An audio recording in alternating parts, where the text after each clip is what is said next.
In today's video, I'm going to teach you how to stop sharing your screen in Microsoft Teams. Whether you're conducting a meeting, giving a presentation, or just collaborating with your team, there will come a time when you'll need to stop screen sharing, and this guide will walk you through every step of the process.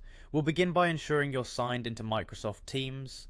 Open the Teams application and click on the Sign In button, which is typically located at the top right corner of the interface. If you haven't set up your login details, make sure to enter your credentials to access the platform.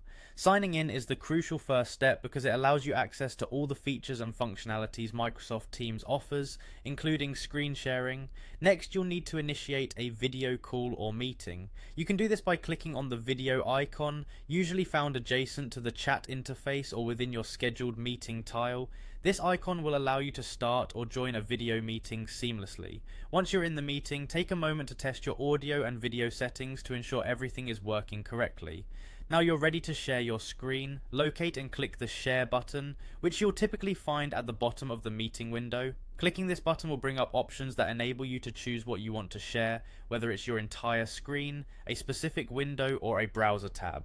If you choose to share your entire screen, keep in mind that all attendees will see everything happening on your computer until you stop sharing. This is particularly useful for presentations and demonstrations where various apps or windows might need to be displayed. Once you've made your selection, a small preview will appear, reassuring you that the correct content is being shared. To stop sharing at any point, head to the bottom of the screen where you'll see the option to stop sharing. This button is critical as it immediately ceases all screen sharing activities, ensuring your privacy.